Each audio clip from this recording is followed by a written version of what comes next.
നമ്മുടെ രാഷ്ട്രീയ നേതാക്കന്മാരുടെ മുഖംമൂടികൾ ഒന്നൊന്നായി അഴിഞ്ഞു വീഴുന്ന കാഴ്ച കണ്ട് ഞെട്ടിത്തരിച്ചിരിക്കുകയാണ് കേരളം. PA മുഹമ്മദ് റിയാസ് കേരളത്തിൻ്റെ മുൻ പൊതുമരാമത്ത് വകുപ്പ് മന്ത്രിയായിരുന്നു, ടൂറിസം മന്ത്രിയായിരുന്നു അല്ലേ? പിണറായി വിജയന്റെ മകൾ വീണ നടത്തിയ വെട്ടിപ്പുകൾ ചില്ലറയൊന്നുമല്ല. ഇന്നലെ രാത്രിയോടെയാണ് ആ ഞെട്ടിപ്പിക്കുന്ന വിവരം മലയാളികൾ അറിഞ്ഞത്. 20 കോടിയുടെ ഇടപാട്, 85 ലക്ഷം വിദേശത്തേക്ക് ഹവാല ഇടപാട്, വ്യാജ സിം കാർഡ് ഉപയോഗിച്ചുകൊണ്ട് ഇന്റർനെറ്റ് കോളുകൾ വിളിച്ചത്. കോഴിക്കോട് ലേക്കർ ഇന്ത്യ കോർപ്പറേഷൻ എന്ന് പറയുന്ന ഒരു കടലാസ് കമ്പനി, അതിലൂടെ നടത്തിയ ഇടപാടുകൾ. ഏറ്റവും പുതിയ വാർത്ത എന്ന് പറയുന്നത് അന്വേഷണം വീണയിൽ നിന്ന് പിണറായി വിജയനിലേക്കും അതേപോലെ തന്നെ മുഹമ്മദ് റിയാസിലേക്കും നീളുകയാണ്. കാരണം വീണ ഈ കോടികൾ, ഇത്തരം തട്ടിപ്പിലൂടെ വീണ സമ്പാദിച്ച കോടികൾ ഒഴുകിയത് റിയാസിലേക്കാണ് എന്നുള്ളതാണ് EDയുടെ കണ്ടുപിടുത്തം. അപ്പോൾ റിയാസാണ് കാരണം. ഇത്രയും നാൾ നിങ്ങൾ ആലോചിച്ച് നോക്കണം, ഈ റിയാസിന്റെ പൂർവ്വകാല ചരിത്രം കോഴിക്കോട്ടുകാർക്കറിയാം.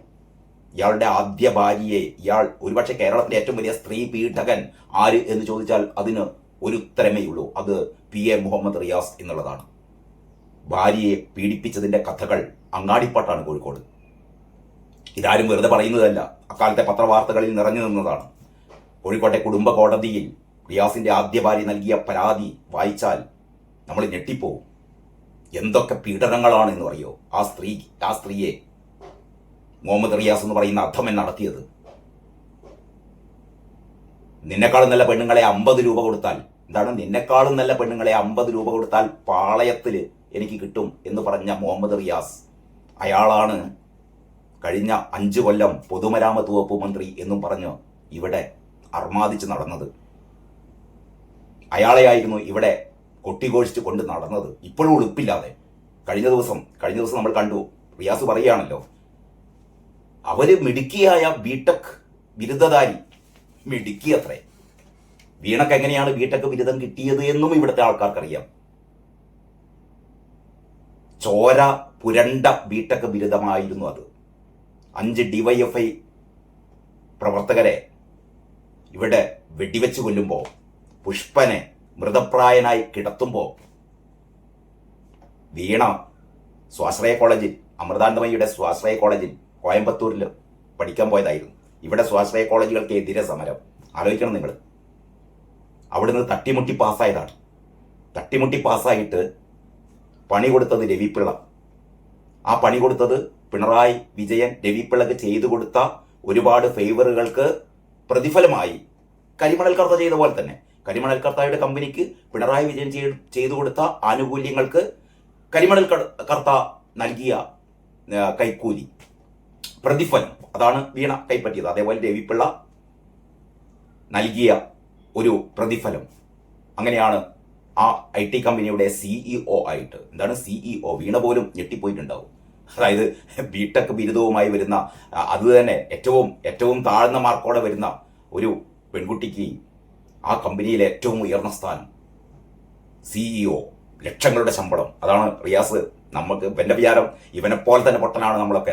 അതാ പറഞ്ഞത്, എൻ്റെ ഭാര്യക്ക് ഉയർന്ന ഉദ്യോഗമായിരുന്നു, ആ ഉയർന്ന ഉദ്യോഗം കിട്ടിയതിൻ്റെ നാറ്റക്കഥകൾ ഇവൻ വിചാരിച്ചു നമുക്കാർക്കും അറിയില്ല എന്ന്. അതുപോട്ടെ, ഇന്നത്തെ മലയാള മനോരമയുടെ മെയിൻ സ്റ്റോറി എക്സാലോജിക്, വീണയ്ക്കെതിരെ കൂടുതൽ തെളിവ്, കോടിക്കുരുക്ക് എന്ന് പറയുന്നത്. ഇന്നലെ നമ്മൾ അറിഞ്ഞ വാർത്തകളാണ് അതിൻ്റെ താഴെയുള്ളത്. പക്ഷേ ഏറ്റവും പ്രധാനപ്പെട്ട വാർത്ത എന്ന് പറയുന്നത് റിയാസിലേക്കും ചോദ്യമുന.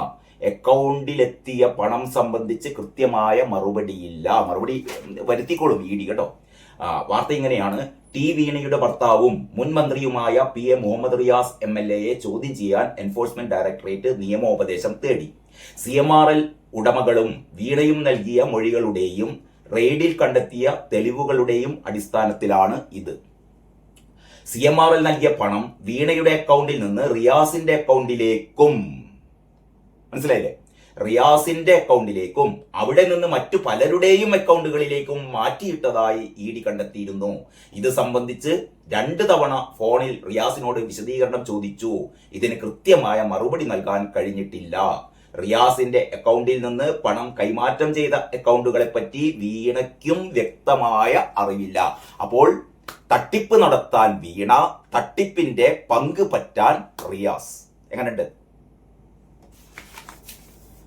ഏതായാലും മെയിൻ സ്റ്റോറി പറയുന്നത് 20.05 കോടി രൂപയുടെ കയ്യെഴുത്ത് കണക്കുകൾ. ഇത് വെറുതെ പറയല്ല. ഇതിന്റെ ഇടക്ക് CPM ഇപ്പം കഴിഞ്ഞ തവണ ഈ റെയ്ഡ് നടത്തിയപ്പം ED ഉദ്യോഗസ്ഥന്മാരെ ആക്രമിക്കാൻ ഈ പാവം അന്തംഗമ്മികൾ പോയി ഇപ്പതാ ഉണ്ട തിന്നുകയാണ്. കുറച്ചെണ്ണം ജാമ്യത്തിൽ ഇറങ്ങിയിട്ടുണ്ട്. പക്ഷെ ഇവര് ജീവിതകാലം മുഴുവൻ ഇവർ ഈ കേസിൽ നിന്ന് ഒഴിഞ്ഞു പോകാൻ ഇവർക്ക് പറ്റില്ല. ഏതാണ്ട് 7 കൊല്ലം 10 കൊല്ലം വരെ നീണ്ടു നിൽക്കുന്ന തടവ് ശിക്ഷയാണ് ഇവർക്കൊക്കെ കിട്ടാൻ വേണ്ടി പോകുന്നത് കേട്ടോ. അതുകൊണ്ട് ഇനി ED ഉദ്യോഗസ്ഥന്മാരെ ആക്രമിക്കാൻ ആളെ കിട്ടില്ല. ഇപ്പം ഏറ്റവും പുതിയ വിവരം എന്ന് പറഞ്ഞാൽ 23-ാം തീയതി അല്ലെ, ഇന്ന് 20-ാം തീയതി, 23-ാം തീയതി കോഴിക്കോട് മുതലക്കുളം മൈതാനിയിൽ ഒരു വമ്പിച്ച യോഗം വിളിച്ചിട്ടുണ്ട് അത്രേ എന്ന് പറഞ്ഞാൽ വിശദീകരിക്കാൻ. ഒന്ന് ആലോചിച്ച് നോക്കിയിട്ട് ഇവരെന്താ വിശദീകരിക്കാൻ പോകുന്നത്? CPMകാരെ എന്താണ് വിശദീകരിക്കാൻ പോകുന്നത്? ഇത് ആരും വെറുതെ പറഞ്ഞുണ്ടാക്കിയതല്ല. EDയുടെ ഇന്ന് നിങ്ങൾക്ക് കിട്ടിക്കാണും. അതായത് EDയുടെ പ്രസ് റിലീസ്, EDയുടെ പത്രക്കുറിപ്പ് ഇറക്കുകയാണ്.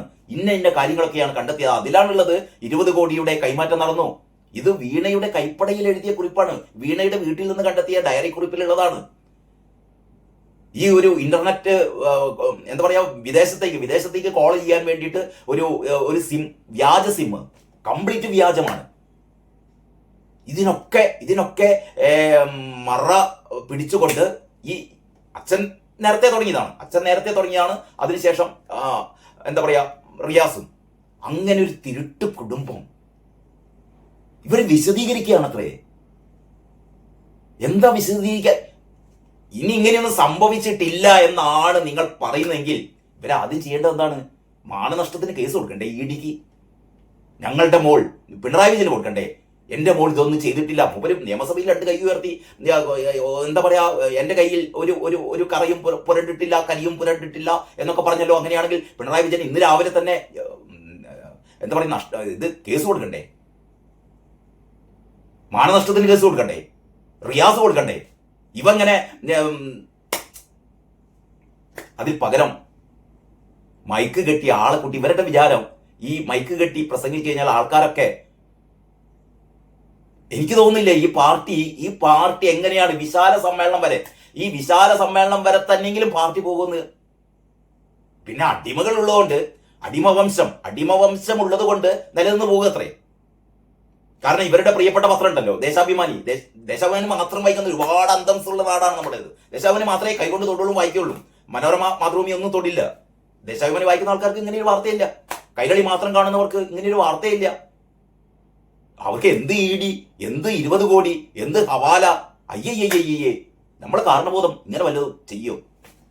എനിക്ക് സങ്കടം തോന്നുന്നത് ആ 3ാം ക്ലാസ് പഠിക്കുന്ന കുട്ടികളോടാണ് കേട്ടോ. ആ രക്ഷിതാക്കളോട് എനിക്ക് പറയാനുള്ളതേ, ആ കുട്ടികളോട് ഇങ്ങനെ നിങ്ങൾ ക്രൂരത കാണിക്കരുത് കേട്ടോ. വളർന്നു വരുന്ന കുട്ടികളാണ്, എട്ടും പൊട്ടും തിരിയാത്ത കുട്ടികളാണ്. അവരെ കൊണ്ട് നിങ്ങൾ സിന്ദാബാദ് വിളിപ്പിക്കുകയാണ് ഈ തട്ടിപ്പുകാർക്ക് അല്ലേ. ഈ കുട്ടികളൊക്കെ വളർന്ന് വിവരം വെച്ച് കഴിഞ്ഞാലേ അവർ കൈവിരൽ ചൂണ്ടി നിങ്ങളോട് ചോദിക്കും, എന്തിന് ഞങ്ങളെ കൊണ്ട് ഇങ്ങനെയൊക്കെ ചെയ്യിപ്പിച്ചു എന്ന്. അതുകൊണ്ട് പ്രിയപ്പെട്ട ആ സമാൻ എന്ന് പറയുന്ന 3 വയസ്സുകാരൻ്റെ രക്ഷിതാക്കളോട് ഈ കുട്ടികളെ ഉപയോഗിച്ചുകൊണ്ട് CPMന് വേണ്ടി കൊടിപിടിപ്പിക്കുന്ന ഇതിന് പിന്നിലുള്ള എല്ലാവരോടും എനിക്കുള്ള ചെറിയൊരു അഭ്യർത്ഥനയാണ്, ആ കുട്ടികളെ വിടുക. ചെയ്യരുത് കേട്ടോ. ഏതായാലും ഈ വീഡിയോയിൽ ഇത്രമാത്രം. ബാക്കി ഒരുപാട് കാര്യങ്ങൾ പറയാനുണ്ട്. അത് അടുത്ത വീഡിയോയിൽ. അതുവരെ എല്ലാവർക്കും നന്ദി, നമസ്കാരം.